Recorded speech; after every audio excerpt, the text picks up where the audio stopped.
Gabby? Hey. Okay, all right, good afternoon, good afternoon. As job, Jason Bill. mentioned, I'm Dr. Theodore Johnson, Assistant Professor at the University of Nebraska, Omaha. And I have the privilege today to talk about a study that my colleagues and I did titled A Double Taboo, an exploratory study of mental health perceptions amongst Black aerospace professionals. So I served as lead author on this project. Took us about 8 to 12 months to kind of go from start to finish, and my lovely co-authors there. Brief presentation overview. They told me I had 15 minutes. I'm gonna try to stick to that so we can have more discussion about this wonderful panel. So as an intro, essentially, now I apologize, the slide's a little bit busy because this was a mixed method study. I'm a qualitative researcher by trade, so I'm very verbose to get the information out. Essentially what this intro slide says is that mental health concerns have been elevated since the pandemic. I think we're all aware of that. And an important statistic on this slide is that about 1 in 5 people actually live with a mental health challenge or issue. This is largely maybe anxiety, depression, or some combination of the two. A lot of the buzzwords you heard earlier today. But the fact is that 1 in 5 of you in this room have likely had anxiety, depression, some type of mental health challenge. And we're now actually embracing and accepting that, largely due to the pandemic, but also due to advances in research, awareness, and social media. Shifting to the right side, the mental health narrative, however, for minoritized individuals, racial and gender, is not as positive as it has been forecast to be, or as the left side of the screen portrays it. In particular, for Black individuals, this mental health narrative is actually pretty bad, and it's for a variety of reasons. One being social exclusion. Individuals usually in the Black community grow up in households and in cultures that do not embrace or talk about mental health at all, so therefore it's dismissed, and they become adults in society that don't know how to necessarily handle or address it. Additionally, personal weakness, you'll see 63% there. 63% of the population that, or I should say in the sample, stated that personal weakness was a reason why they neglected to get mental health treatment or even discuss it, because they thought it was a sign of weakness and that they couldn't handle what life had to throw at them. And lastly, access and costs, 11.5%. Finances is always a barrier, especially in our industry, and mental health access medical care is no exception to that. And then lastly, I have representation. Individuals don't see mental health or medical providers that look like them in terms of race or gender identity. And they don't feel comfortable going to somebody that doesn't look like them. So purpose of research questions, somebody talked about gaps in the literature on the previous panel. There are a lot. This study looked at 2 of those, particularly the lack of research on minoritized persons in aviation aerospace profession. And then narrowing down that scope was Black aerospace professionals. So this study seeks to fill that gap by looking at what the mental health needs, wants, perceptions of Black aerospace professionals are today. So that leads me down to the purpose, which is to understand what these needs and experiences are of this group. And then to do that, I had 3 research questions. Our central question, it asked kind of how do they characterize their experiences. Then the 2 sub-research questions, 1 and 2, ask what are the needs and what factors contribute to their mental health, whether it be positive or negative. So literature review, and I won't bore you here, but I have 4 main categories. The most pertinent, I would say, is probably the top left. So there is a double taboo of mental health. 1, because it's not talked about in society at all up until recently, and then 2, it's not talked about in the Black community or underrepresented communities at all. So those 2 taboos compound to kind of what we see is that when we have minoritized persons that have mental health issues, they try to handle it on their own, and they cope maybe not in the best way or don't seek treatment, and we know that stuff mounts and eventually you have to vent or you'll explode. So that double taboo is what we explored within these Black aerospace professionals. So the methodology, again, the purpose was to understand what the needs and the experiences are. For data collection on the left, we used a mixed method study, qualitative and quantitative, to offset limitations of only using one over the other. We did a 28 question survey, 22 closed-ended questions, Likert, 1 to 5, how does this make you feel type of thing. Then we did 6 open-ended questions, which is where the qualitative piece came in. These covered a variety of different categories, from demographic information to knowledge about mental health in the community. We targeted 100 completed surveys. We had 75 that kind of met the inclusion criteria of being a Black aerospace professional. So that was our sample size. And we did this test with 10 volunteers who helped us revise some of the questions and make sure that they were asking what we wanted to know. On the right side with data analysis, for the quantitative, there were several methods we used to analyze the data. And then for the qualitative, we used in vivo. I say we, it was mainly me, going through the data and transcribing and cleaning and assigning themes to these various statements. And then below, you have some example questions from the survey. So getting to the meat of the stuff, the important stuff, the findings. So on the left, we have the qualitative findings, which are the themes. In the table, we have them listed 1 through 10. The middle of that table shows what the name of the theme is, which I'll go into about 5 of those in more specificity. And then on the right side of that same table, it has what research questions the theme addressed. So 1 through 4 address the main research question about how they characterize their experiences. 5 and 6 looked at what the needs are. And then 7 through 10 analyzed or talked about what factors contribute to their mental health. On the right side, for those of you that like the quantitative element, the chi-square results were the quantitative analysis that we ran, and the green margins are the questions in which bore a statistically significant result. And I will dive into that a little bit later, provided there's time. But only 12 of those questions will run through that chi-square test because those were the 12 questions that looked at the cross-section of the variables. So theme number 1, being a Black American aerospace professional. For those of you that can see the screen, I would like to draw your attention to the italicized quotes that are bolded, because those are direct quotes taken from individuals who participate in the response. So being a Black American aerospace professional is often characterized in a negative manner, and that the two identities that they held as being Black and being an aerospace professional were one and the same, meaning that the treatment they received was the same no matter which role they held or which title they held, but it was doubly worse, or it was worse in the flight deck or in the airport environment because they were a Black aerospace professional. And that first quote really speaks to that, which I believe was from a Black female pilot who, despite being credentialed, qualified, trained, et cetera, still was essentially second guessed in the flight deck because she was Black. And in an already high stress environment that we know aviation is, especially when you are flying, to know that you are being extremely scrutinized because of your race and or gender only adds an insurmountable amount of pressure and strain on your mental health. Going down to the statistics, 81% of respondents talked about having stress, anxiety, depression as common challenges as being associated with a Black aerospace professional, Black American. And of those 81%, 20 specifically mentioned racial anxiety, which is quite significant, meaning that anytime these individuals go into a workplace, their anxiety is heightened just because of the color of their skin or how they present phenotypically in the workplace. Continuing on, culture of fear and jeopardizing job security. These two complement each other, so I'll start with the culture of fear. Individuals expressed a fear of repercussions, mainly losing their medical or being grounded, which is something that we talked about quite thoroughly earlier today. Specifically, 56% expressed that they were reluctant to share concerns with their employer because of this culture of fear that has been cultivated within our industry. And as a result, it has prevented them from seeking help for stuff that is treatable, diagnosable, and can be prevented from being an actual issue. Again, I draw your attention to the 2 quotes at the bottom that speak to this culture of fear. I'll transition to the right side.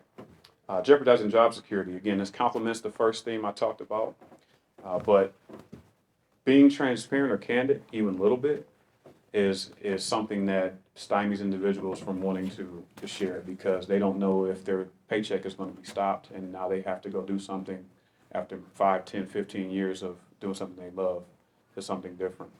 And rightfully so. That is very scary, especially when some of the processes are not as clear or people don't have the knowledge or resources to be able to get clear answers like the symposium. Sources of support, a positive piece in this study here.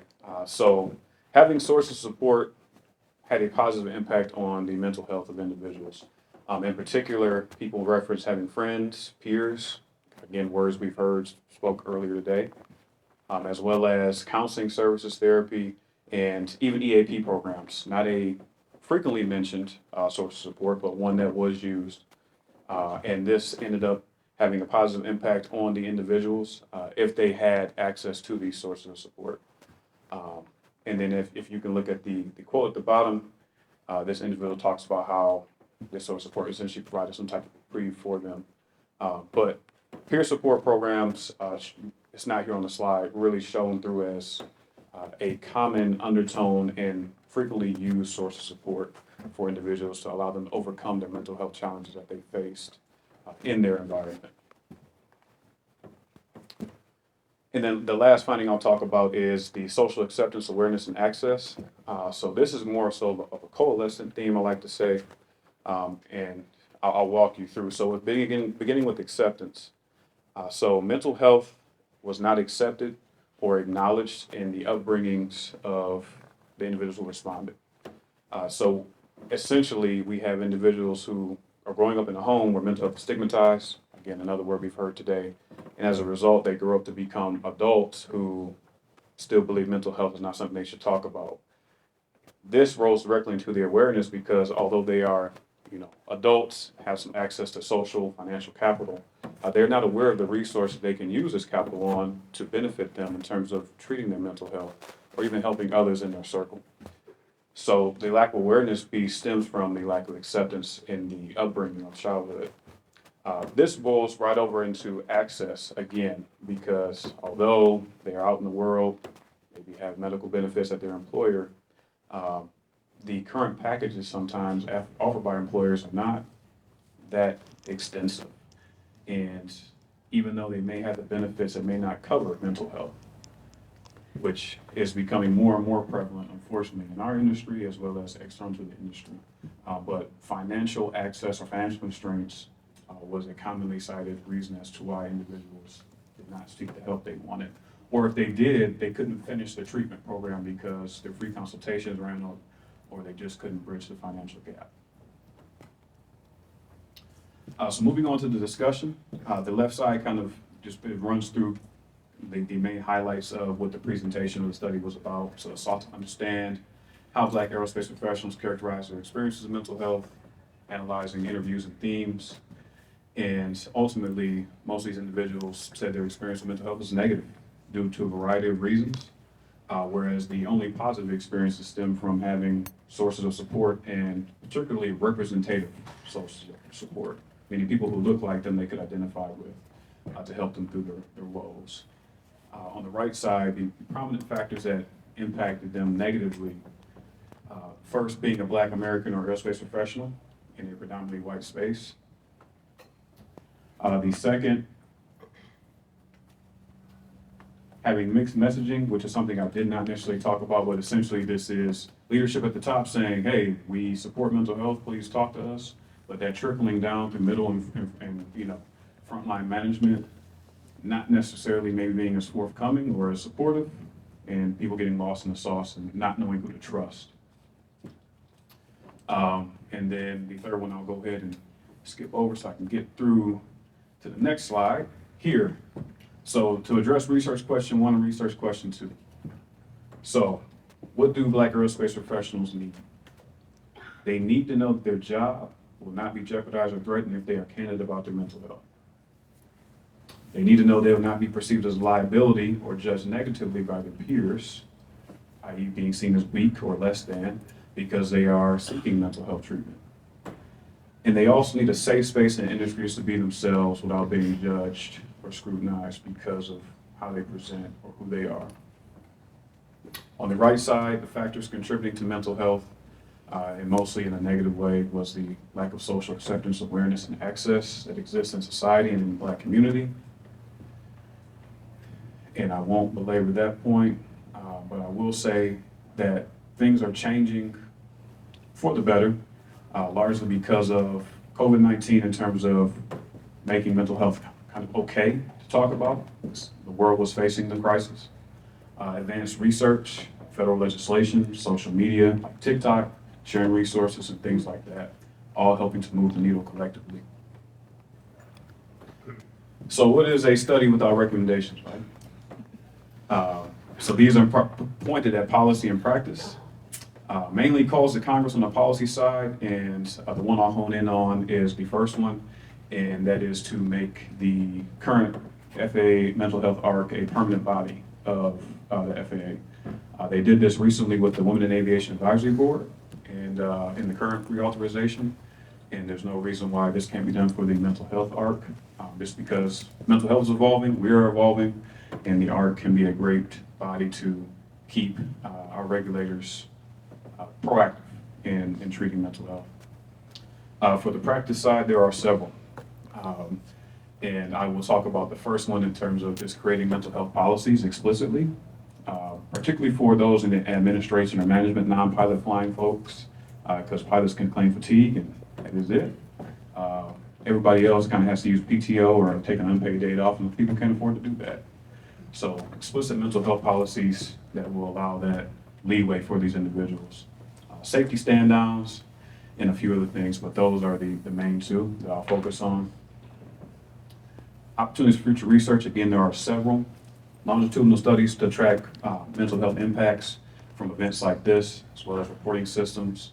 Also comparing and contrasting other minoritized groups to that of Black aerospace professionals, looking at cross-sector specific, so cargo pilots versus commercial pilots, certain admin roles versus other management roles, things like that, all to help kind of build this research that's new. And then I have my conclusion here, key takeaways on the right, but essentially this purpose of this study was to get a baseline of what the needs are for Black aerospace professionals. Some of this is transferable to other minoritized groups in the BIPOC community, but we all know that in aviation, if it's not in the logbook, it didn't happen. So now this is on the books. Happy to say it's been accepted for publication, and thank you.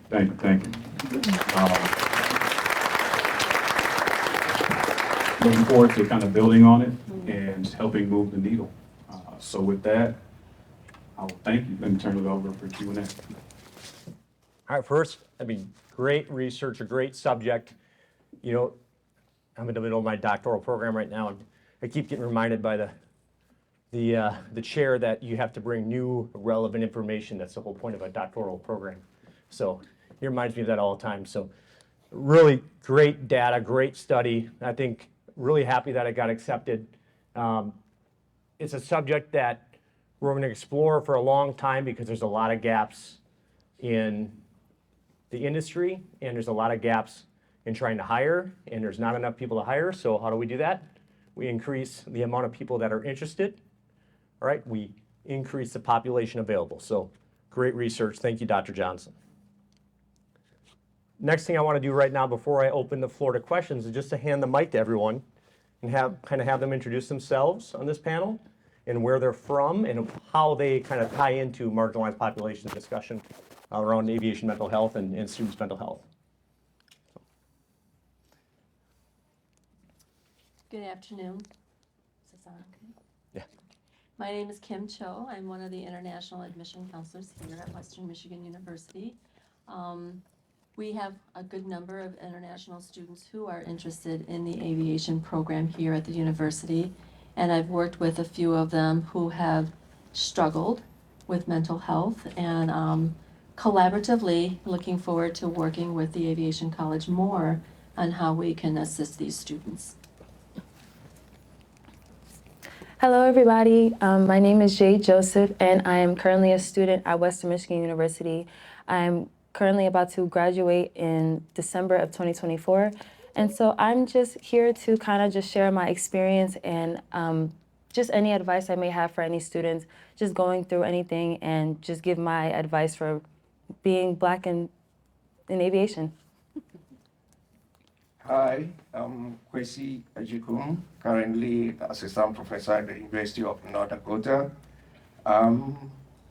Almost 25 years of experience in aviation, and actively a researcher in safety and human factors, but recently delved more into the collegiate mental health issues for our students. and currently working on a research, just like Dr. Johnson, indigenous communities and especially international students and Black students, just to find out how they are dealing with the current crisis that we are talking about.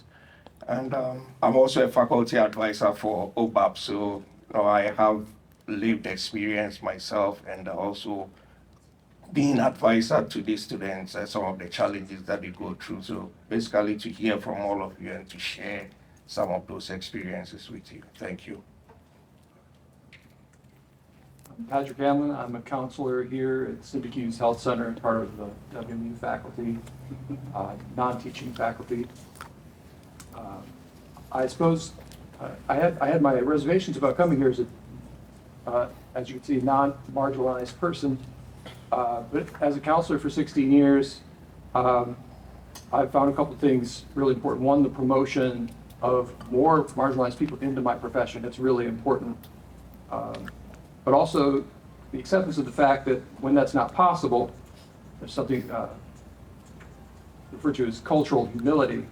It's very important for people in my position to be ready to take on, and I want to be an advocate for the therapeutic relationship when it comes down to it, and there is not access to someone who looks like them or who has the same shared history of therapeutic relationship. Can happen. And some other aspects of reducing stigma that I'm hoping to advocate for.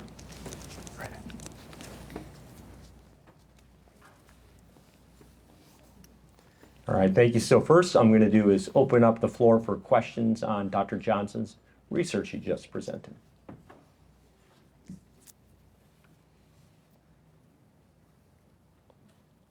No questions, really?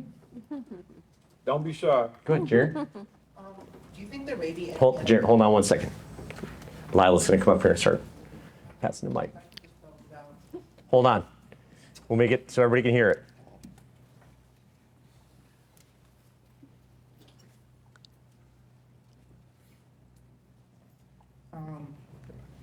Is it working? Yep. Okay. Do you think there may be any other connections to other marginalized populations that you may find similar to the findings of your study? That's a great question. The answer is yes. I'm quite sure there are many parallels, especially in the social and academic sphere. So my dissertation looked at experiences of Black students at HBCUs. And based on me talking to some of the student groups that exist at these different universities, there are a lot of parallels. They just have not been explored exclusively yet. A lot of the experiences are aggregated under the minoritized, underrepresented umbrella, which doesn't allow for their specific experience, as Asian students or international students, to be fully explicated.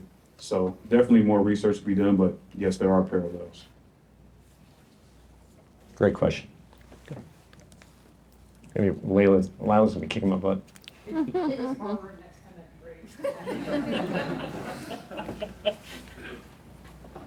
So I saw that working. Yep, go ahead. In your presentation, you had several recommendations that included calls to Congress, etc. My question is basically, do you have specific practice? Sorry, I've been sick. Do you have specific practices that you could see implemented at colleges to kind of increase support for people of color and Black aerospace professionals, especially like with Uplift? A problem that we're kind of facing is like a lack of diversity in some of our peers, because sometimes it's harder to outreach into more marginalized communities. If we get any suggestions or recommendations. Yeah, so great question. There we go. Yeah, so great question. The calls to Congress, I try to keep them kind of broad just because Congress doesn't like things too prescriptive. But as a researcher, you can kind of do what you want within reason. But the broad strokes of the recommendations is to kind of inform the rulemaking committees and some of these policymakers of what could be, and then leave it to them to essentially write the policy, not as they see fit, but to utilize other resources on top of the research. There are a few things I left out in the presentation, just for time and space. But one of the things was kind of increasing the aid that goes to these institutions, particularly for aviation and aerospace programs, so that way all programs can be able to offset the cost of mental health training for faculty, offer better compensation packages to get more diverse faculty and student reps and things like that. So those are also included in the study, just on the presentation. But the recent FAA reauthorization legislation included some of that funding packages. It's just difficult to wordsmith that because of politics and things like that. But to answer your question, yes, there were several, and we'll see if they'll actually be considered.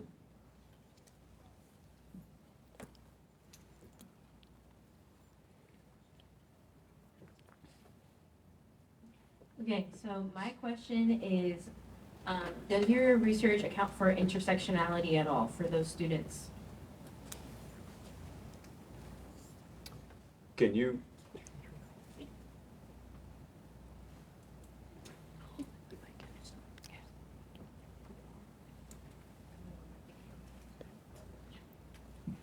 So this particular study, because it was just a baseline and it was an anonymous survey, did not necessarily capture the gender differences as well as some of the other differences that exist in the intersectionality question. Some of my other research, like my dissertation research, as well as my Quieter Voices study, does capture some of the intersectionality. But the next study in this iteration will try to hit on that. Is there a specific maybe area or element that you're thinking of to provide support for college students that could be researched or should be researched? I was thinking more of between different genders and different age groups, stuff like that. So I'm currently working on RPT, and one of the things is working on my research agenda. So looking at the collegiate programs in a particular region is kind of on my to-do list, and to break that down by gender and by classification in terms of year/status, and seeing what the experiences of each are and how minority serving organizations like OBAP and GPA Way provide somewhat of a crutch of support for these students and what role they play in intersectionalities, because we know that for these minority serving orgs, there's a lot of overlap in terms of race and gender in the orgs, one because of how small they are, and two because of the shared experiences. So that is next on my list. I just haven't had time to get to it yet.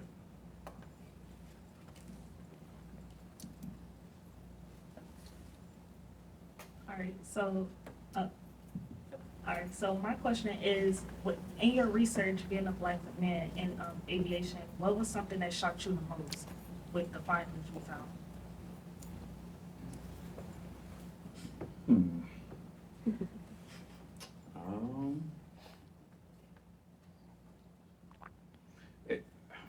It's hard to say, just because as a researcher, you kind of go in already with some preconceived notions unless you're bracketing those out. I would say the last theme of the social acceptance and awareness was probably the most shocking, just because of what you all saw was the filtered, categorized data. Some of the raw comments that were left were a bit heartbreaking just to know, just because I grew up in a house where I could go with my mom and dad and talk about mental health and things like that, despite them being from the boomer generation.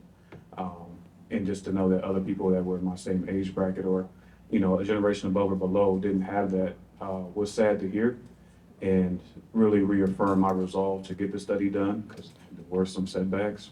But more importantly, just to stay committed to this mental health research, because if you can just help one person in whatever role you have, especially as an educator, then you've made a difference. So I would say just the vitriol and the type of comments that were left in the survey that went into that theme.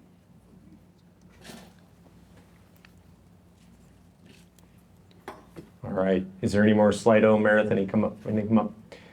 Okay, let's do a couple more of the Slido questions, and then Dr. Johnson will be available after the breakout sessions in the back during our networking and our research portion from 4 to 5, and you guys can all connect as well, or he'll be around. Are you saying for tomorrow as well, Dr. Johnson? Dr. Johnson will be here as well tomorrow, so a lot of great stuff. So Meredith, what do you guys have on your side? First question is, what advice do you have for marginalized students when the folks who are available for resources don't share their same identities?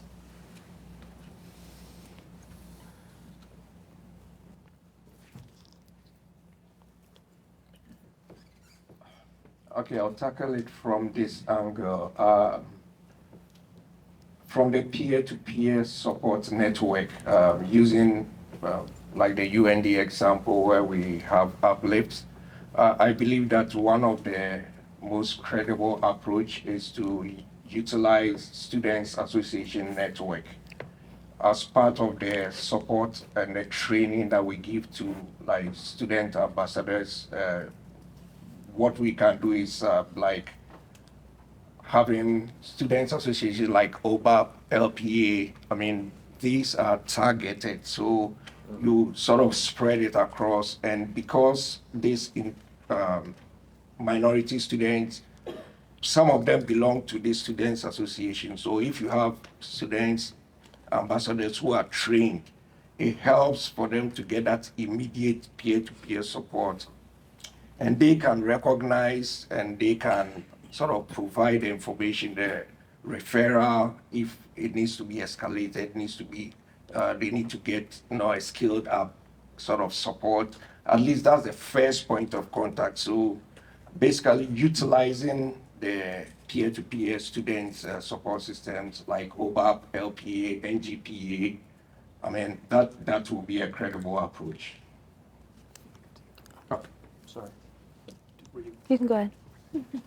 I think that goes along well with what I was just saying about cultural humility. I think part of it is understanding your own identity and being able to acknowledge it and your place in the world. For me, being able to say that I'm a cisgender, heterosexual, white male, and that I have not had the experiences of some of the people that I talk to or who talk to me, and being ready to maintain an accepting, open relationship where discussion of cultural issues can be a part of the exploration of that person figuring out what they need in any given moment.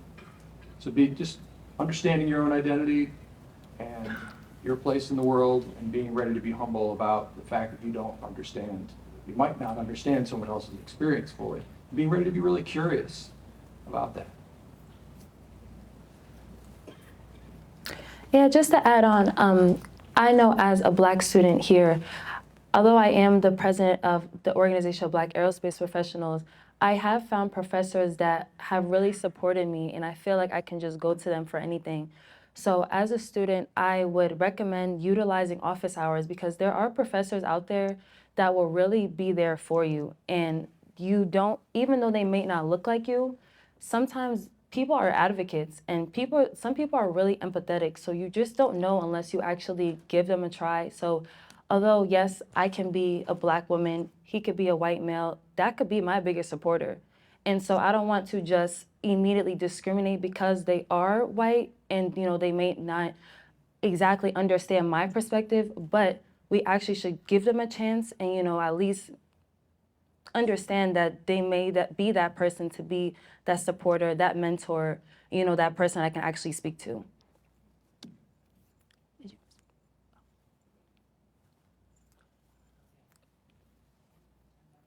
Oh.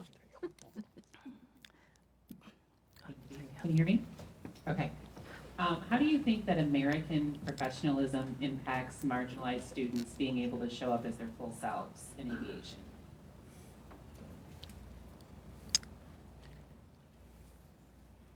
Do you want me to ask it again? Yeah. Yes, please. Yeah. How do you think American professionalism impacts marginalized students being able to show up as their full selves? I can kick it off. Yeah, when you finish, then I'll take it. So I think it definitely, I think, has an overall negative impact, just because when you go into the workplace, there are certain things you have to do or certain ways you have to act until you can get around maybe some of your peers, or if you're fortunate to have maybe some supervisors that, are from your same age demographic or something like that. You can kind of, let loose a little bit. But the sense of professionalism, it places cultural taxation and emotional burden on individuals in marginalized communities. And even though how they act normally or how they would act is not illicit or, taboo behavior, what have you, because it's not what the norm has been in the workplace, it is seen as wrong, and that in of itself is just inequitable. But when equity is posited as, the resolution, and it disrupts inequity, then that's a problem for the workplace.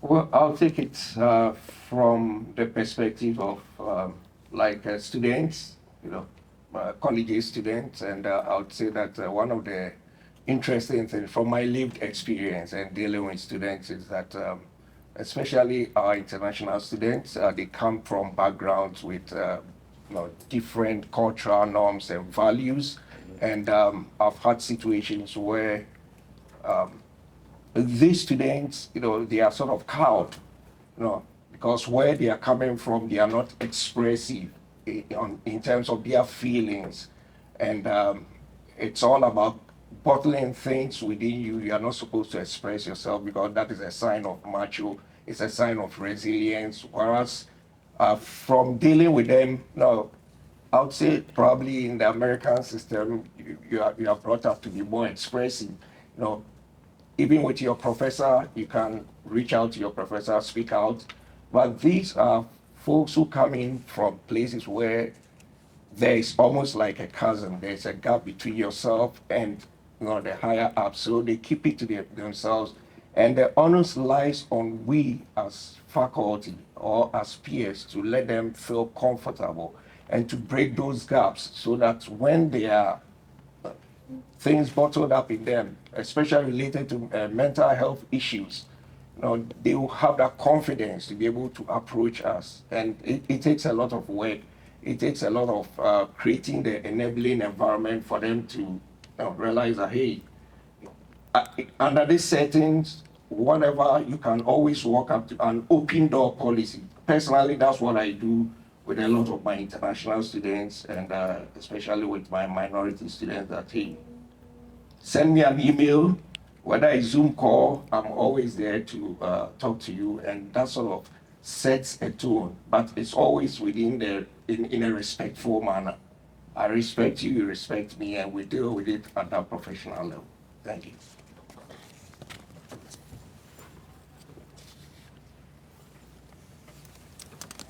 So I've got a question for Ms. Kim Cho. So at Western Michigan University, about almost 10% of our college population is international students. We've got around 100 international students. What challenges do you see our international students facing when they come over here? And this could be not even just necessarily at the College of Aviation, but it could be across the university, because I'm sure it can be replicated at other universities. What kind of challenges are you seeing with their mental health relative to being a student in a foreign country? It's a good question. I think, and I'm going to kind of piggyback on what you said in the sense of, we're starting to see a little bit more discussion about mental health and the theme of it's okay not to be okay. That's not something that's global, and that's something that's going to take a while because of the cultural practices where these students are coming from. If you are looking at Asia, generally speaking, it's a very closed community. Family takes care of family. Anything outside of that, it's, you don't discuss it because there's an image. The outside presence is very important on how the family is portrayed. So when students come here, it's kind of picking up on the little things in the classroom. We've got to meet these international students and students really in general where they are, not expecting them to come where we expect them to be.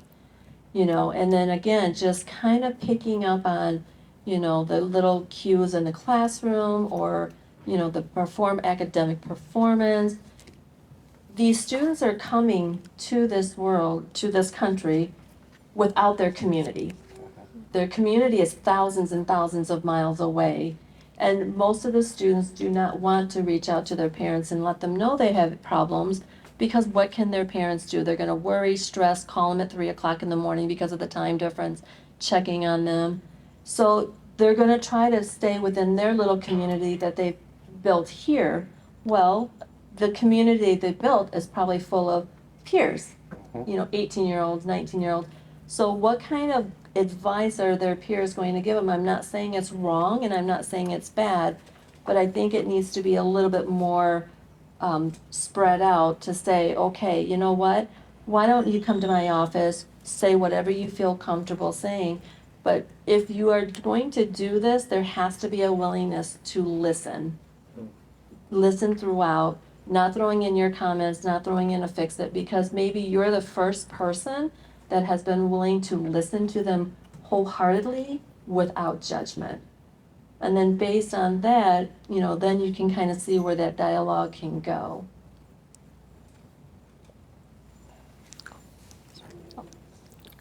Yes, just to add to what was stated, I also think that, especially with the counselors, the service providers, I believe that probably some do, but it's always a good idea to look at mental health service provision within the lens of like a multicultural lens. It's not a one-size-fits-all. So going beyond and understanding the nuanced sort of position of especially international students or minority students might be very helpful, so that when they come over, we are lucky enough for them to come over, or to seek your services, and you are dealing with them. You understand where they are coming from. I mean, Dr. Johnson talked about a lot of the underlying factors, in terms of socioeconomic status, in terms of some of the taboos. I come originally from Ghana, and growing up, mental health issues is a taboo, because once you express any form of mental health challenge, it's not only about you, it's tagged to your family.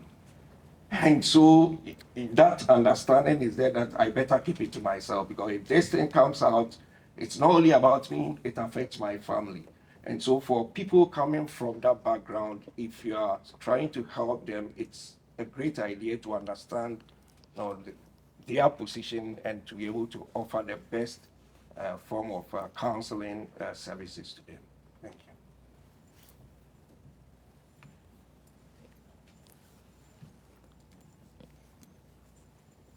Okay, this question is, how can faculty and staff earn the trust of students who are marginalized when it comes to mental health?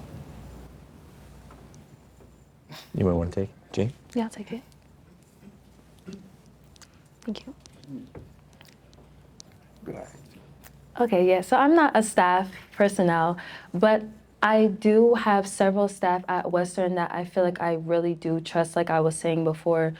So Miss LaTanya Wilson, just shout out to her, because she has been an amazing advocate for Black students at Western. And so I feel like a big reason why I trust her is because that comfortability, that lack of judgment that she always has. When I walk into her room, I know I can tell her anything that's going on, let her know anything that's going on, and just kind of feel okay to just be myself. And like you were saying, it is okay not to be okay. So I feel like just that lack of judgment and, just never always recommending how to fix a problem, but just being that listener is the reason why I've always just felt so comfortable and just would love to speak to her anytime I get to. Just to add to what she just said, it's about one being available and being non-judgmental. So sometimes people just want to talk. They want to ventilate somewhere to open up. And so creating that enabling environment as a faculty member, just sit down to listen to them. And of course, the onus also lies on faculty members to get some level of training, because once your capacity is built to be able to provide some, I'm not an expert, I'm not a mental psychologist, but at least that baseline training enables me to be able to listen to the students and to direct them, to refer them if necessary for professional help. But that is the key, being there for them, not being judgmental, and understanding where they are coming from. So you let them even tell you about their background and you empathize with them. So empathy is also another key word. Once they lock in and they know that you're empathetic, you are ready to listen to them, I guess you establish that strong relationship with them, and they will most likely always be ready to come to you. Add as well, I'd say you could benefit them by meeting people and talking about it. I would challenge you to reflect on your own life for times when you had a problem you couldn't solve, a goal you didn't know how to achieve, or a difficult decision to make, one of those three things. There are many other possibilities, but a problem, a goal, or a decision where you talked to another person about it and that made the difference for you. And then talk about how that made a difference for you. Be someone who needs people and talk about it. If you don't, they're not going to see that that's okay with you. It's one way that they can see it.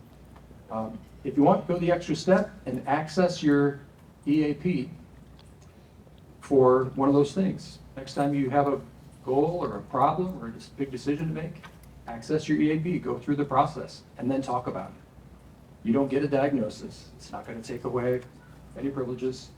You'll experience what it might be like for them to reach out.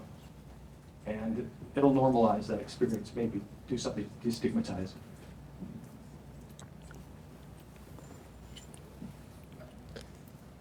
Let's go. Oh, okay. Here.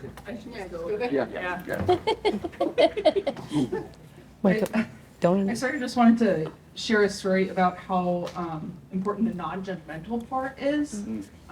We had a student who was referred, came to the counseling services after being referred by a professor who had some very strong opinions about their culture and what decision should be made based on American culture, where the collectivistic importance wasn't there. And just having a person at the counseling center not be judgmental meant so much to this person. They actually commented on it to the provider, and the judgment, I think, is so hard for other people to get around. So I appreciate you guys saying that. That's all.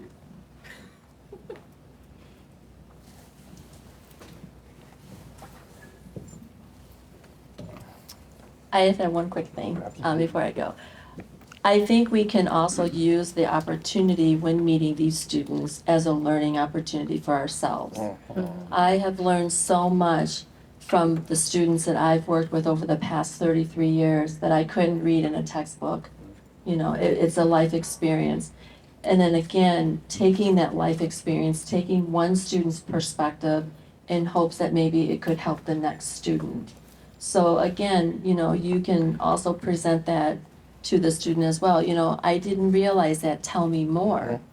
You know, because again, if you open up that dialogue, it's going to be amazing what you learn about this student. And then you can, it's like peeling an onion, right? You can kind of get to the source and go, wow, I didn't realize that. Thank you very much for sharing. I'll be brief and just say two things. One that was hinted at was being vulnerable. I see a lot of seasoned faculty and staff not be vulnerable. They just kind of get down to business in their courses, which that's fine. There's time and place for everything. But I've had a lot of students come up to me that didn't look like me and they looked like me just because I shared my story. Some students assumed that I came from a well-to-do family just based on how I presented myself and things like that. And it wasn't until I told them that, no, I was helping pay bills, keep the lights on at 14, that they had some type of resonation with me and my background and were willing to come to office hours and speak. So be vulnerable and share those moments. And then also ask your students, how can I best support you? such a simple sentence can mean the world to those students. And I've had one student in particular tell me that I saved him from himself by just that one sentence. So those two things I would just add to what my panelists stated. All right. It's a great panel and a great group of folks. Give them a round of applause.